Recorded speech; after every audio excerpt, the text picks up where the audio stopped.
Good morning, it's Ayya Vimala. I've been sitting here waiting for it to become 10 o'clock, and then when I found my watch, it was 4 minutes after 10. Okay, so a little bit of a late start, but I'm really glad to see everyone. Or I can't see you, but I feel like I'm with you. Now it's still counting down. Okay, I haven't been with you for the last couple of days. Sunday was Upal Gomaj's talk right at 10 o'clock, and Friday, one of those days. I also couldn't do it because of a previous commitment. So, boy, it was difficult for me not to be with you, and it was certainly hard to keep track of the days. So I'm glad to be back with you and sharing time and some quiet. And let's begin first of all with my wish. All right? I think I've got it back in my mind now, but I don't want to make a mistake. Okay?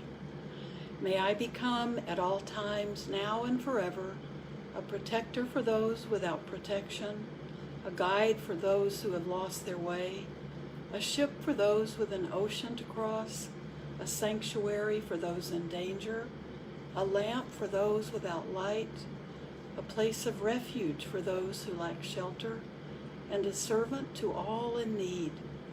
By means of this meritorious deed, may I never join with the unwise, only the wise, until the time I attain Nibbana. So we can all be bodhisattvas just by the way we behave every day. I wanted to read something from Pema Chodron's latest, I think it's her latest book, Welcoming the Unwelcome. And it's a beautiful book, and I'm going to read, this is from chapter 3. I just opened it earlier this morning, and I think it's an incredible, the book is at least, a year and a half old now, but everything in it is perfect. So I want to read a little bit, and then we can sit, and then we'll end with my wish today too. So this chapter is called Overcoming Polarization. The time we live in is a fertile ground for training in being open-minded and open-hearted. If we can learn to hold this falling apartness without polarizing and without becoming fundamentalist, then whatever we do today will have a positive effect on the future. There are many ways to talk about the problems of this world, but one way or another, all of them have to do with polarization. We have a tendency to divide people, things, and ideas into sharply contrasting categories. Consciously or unconsciously, we carry around concepts of us and them, right and wrong, worthy and unworthy. In this framework, there's not much room for a middle ground. Everything is at one pole or another. So she goes on to say that these problems, these national and global problems, have their roots in the subtle workings of our own individual minds. This is a constant theme.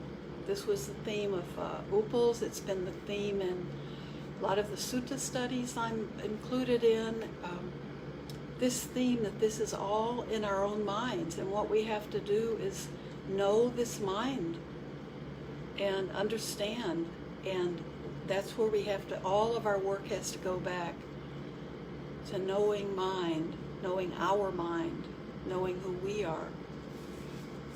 So I'm skimming over a few important parts because we've talked about some of these things before, and I don't want to spend all of our time with me reading. So she talks about There are effective ways of working with our tendency to polarize.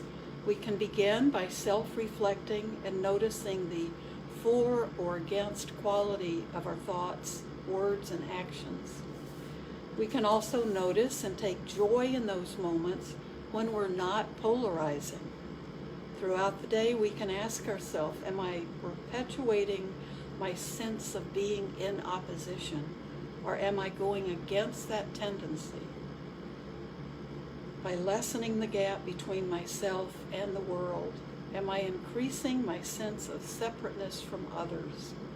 Or am I nurturing bodhicitta, belonging and commitment to wake up for the benefit of all living beings? So she talks about the physical, and then she talks about our action. Then she goes on to speech, and then she gets to the subtlest level of polarization, the level of our mind. Unlike our actions and words, our thoughts don't get out into the world and have blatant repercussions. But are these thoughts really so unimportant? We're just sitting there harmlessly thinking to ourselves, she deserves to be taken down a peg. And what he did was definitely wrong.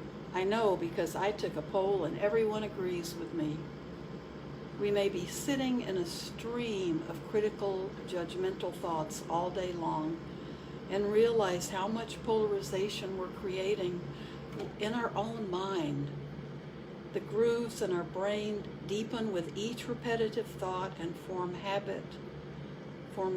habitual patterns, beliefs, and attitudes. Conscious or not, these patterns increase our propensity to separate ourselves from others and suddenly undermine our wish to awaken on their behalf. This is a very important one, I think. Think about being in isolation with our loved ones. They also inevitably come out in our speech and actions. If you're constantly judging Isaiah in your mind, there's a good chance he'll eventually find out what you really think and what you really think of him, and it won't be pretty. But if you never indulge in critical thoughts about Gabrielle, there's no chance you'll ever snap at her when you haven't slept enough. If we develop a heavy caution about the destructive power of our thoughts, we'll have much more incentive to nip our judgmental thinking in the bud. Then we'll be able to feel more at ease in all situations, especially when we're with people who push our buttons.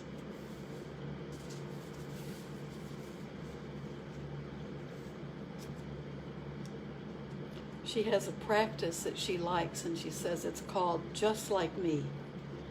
You go to a public place and sit there and look around. Traffic jams are very good for this. You zero in on one person and say to yourself things such as, just like me, this person doesn't want to feel uncomfortable. Just like me, this person loses it sometimes. Just like me, this person doesn't want to be disliked. Just like me, this person wants to have friends and intimacy. It sounds like a really good practice. Maybe for today, practice just like me. Everything you read on Facebook, everywhere you look.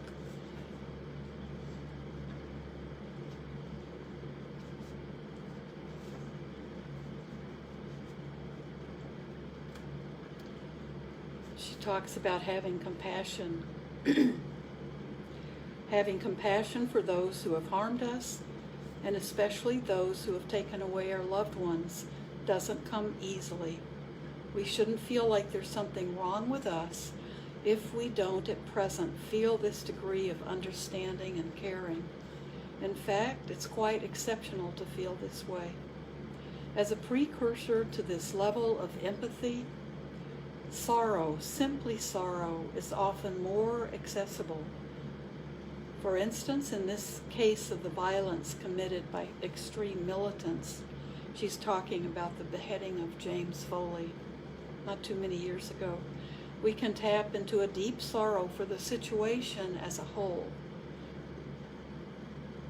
Along with our sorrow for the victims, we can also feel sorrow that young men find themselves hating so much sorrow that they're stuck in such a pattern of hatred.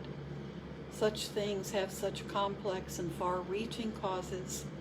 We can feel sorrow for the circumstances where ignorance or suffering in the past created the hatred that is manifesting in these young men and women now. We can encompass this all-encompassing sorrow to arouse the broken-hearted feeling that fosters bodhicitta. And here's the last paragraph I'll read. Having compassion doesn't mean we can't take a stand. It's important to speak up when we've been hurt, when we see others being hurt, and when we observe or experience examples of abuses of power. It is equally important to listen deeply and without judgment when people speak about their experiences and their suffering. What has been dysfunctional does need to be openly addressed. We are at a time when old systems and ideas are being questioned and falling apart. And there is a great opportunity for something fresh to emerge. I have no idea what that will look like and no preconceptions about how things should turn out. But I do have a strong sense that the time we live in is a fertile ground for training and being open-minded and open-hearted. If we can learn to hold this falling apartness without polarizing and without becoming fundamentalist, then whatever we do today will have a positive effect on the future. Whew, that's very powerful, right? It's asking a lot of us if we want to be open-minded and open-hearted and be in that bodhicitta, that open-hearted way of being all the time, practicing the bodhisattva qualities. And it's very hard to do that. It's much easier these days to take a position and to be able to say, there's us and there's them. And that's what we have to fight against. And that's what we have to be aware is holding us back. I love what she says, and this is long before the pandemic, and it just seems absolutely true right this minute, all over the world. This is global. We have to remember this is not about us. This is not about poor me having to stay at home or wear a mask when I go outside. This is about the world having to learn how to be less polarized and to be more open-minded and be better listeners. Keep our thoughts, work with your mind all the time. Always keep turning the focus back on how you're doing, what's going on within your mind. If our thoughts are impure, if our thoughts are all about look at what other people are doing, then that's a good place to begin. We can begin to let go of those thoughts. If they're negative, if they're overly critical, we need to find a way to develop and encourage those more wholesome thoughts to come flooding into us. We need to let go of the strength we hold, the critical, judgmental thoughts. Begin to let those go. And then encourage the skillful, wholesome thoughts. Work to arouse those and see what a difference it makes in your life. So there's so much we can do just with every breath, right? Breathe in something joyful. Breathe in something that feeds our hearts, that feeds our joy. And let go of the judgmental, critical, negative thoughts with each out-breath.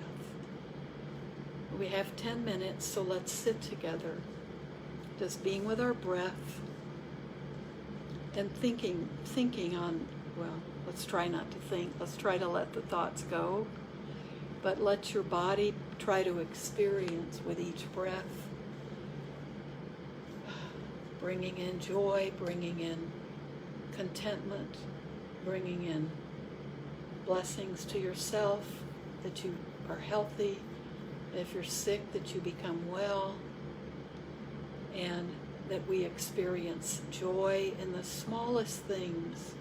We need that experience of joy to keep us going. So let it be wherever we can find it, to bring a smile to our face, to bring happiness and joy to someone else. Just by making contact with them is enough to do it, right? So gently close your eyes. I know you're all in the position to be able to practice. Remember, you can be on your back, you can be sitting up, you can be standing and walking.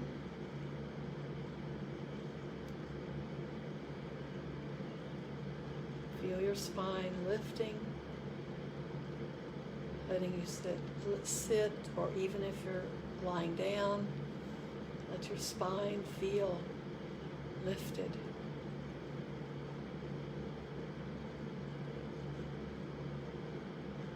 If you're not walking, you can close your eyes.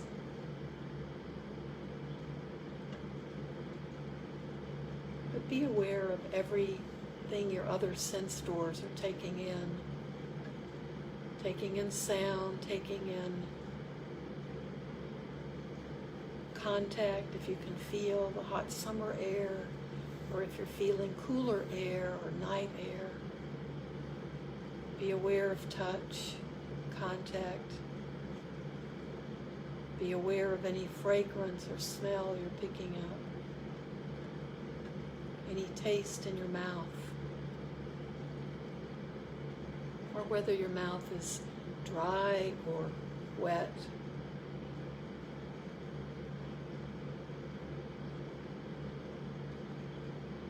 Be with your breath. Focus on your body breathing. Let your hand be on your belly to feel your body naturally bringing that oxygen down, filling up your lungs.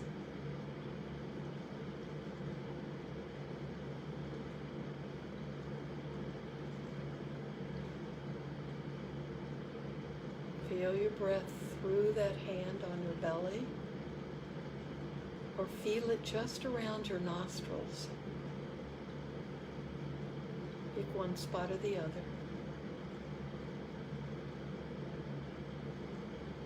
Stay with each inhale and each exhale.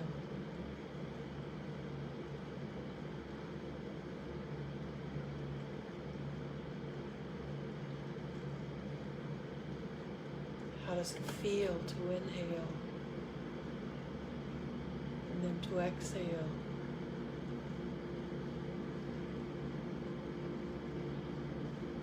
What sensations can you feel as you inhale?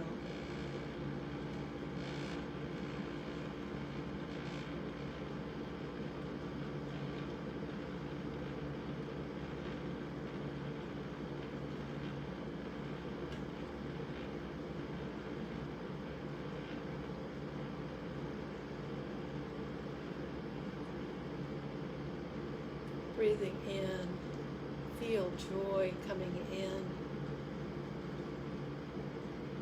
and breathing out, let go of some of your anxiety and worry and tightness. Breathe in a moment of joy, and then breathe out one of your knots.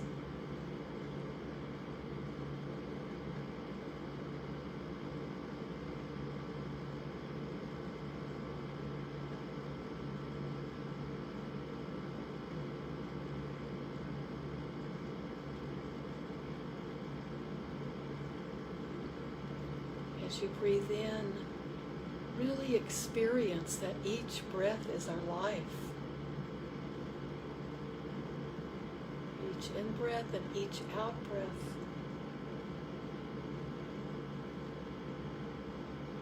Means we're alive.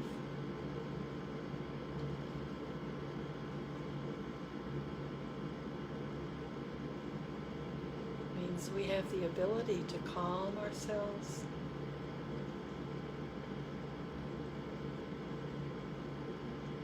Just in our breath.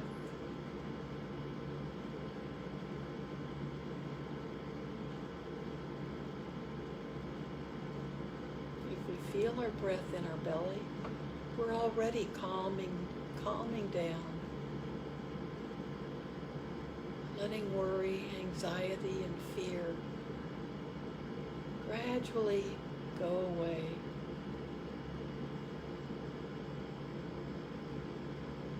Because we're remaining in the present moment.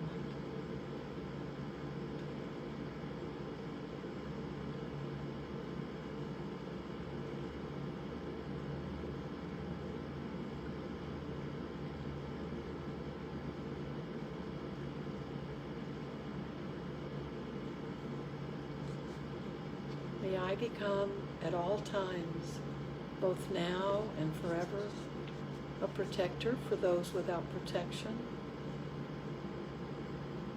a guide for those who have lost their way, a ship for those with an ocean to cross, a sanctuary for those in danger, a lamp for those without light, and a servant for all in need. By means of this meritorious deed, may I never join with the unwise, only the wise, until the time I attain Nibbana.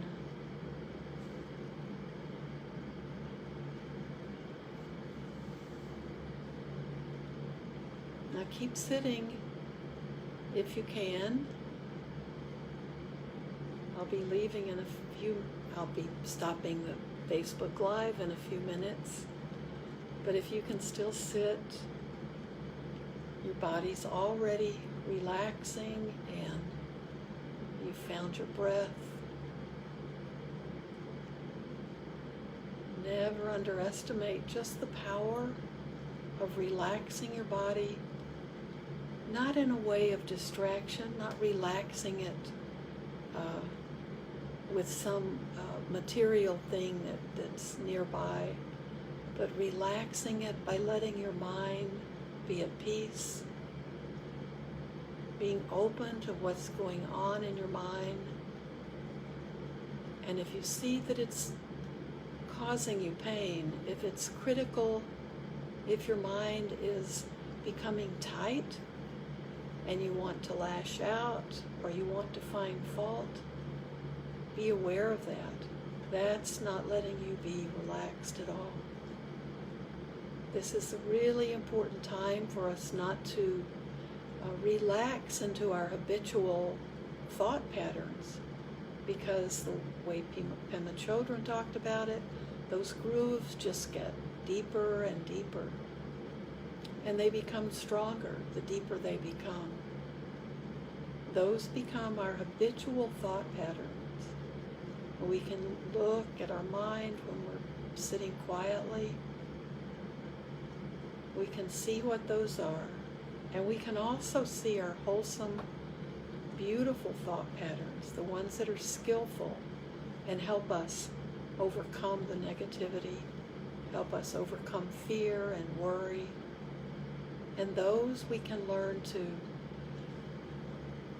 produce more often. We can actually let those come up more and more by a strong desire to have more wholesome thoughts, more loving thoughts, more compassion in our lives. Let it begin with how carefully we watch our minds and learn about yourself, learn about your habitual thoughts, learn about the ones that we can change or we can just be aware of. So when they do rise, we don't have to pay attention to them. It doesn't have to be difficult or hard, but we know if we've had a deeply ingrained habit, we have to stick with it to get over the hump of breaking the habit. And we can do that by always trying to be mindful and working with our minds, just being aware of what's going on, and always wanting the best for yourself and for every other living being. And you can't go wrong. Let kindness be your practice. May you be well. May you be content wherever you are and whatever situation your life is in today. May you find contentment. May you find peace. May you find a little time to be with yourself.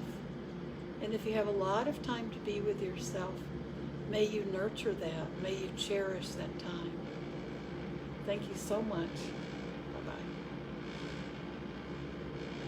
I'll see you Thursday morning. Bye-bye.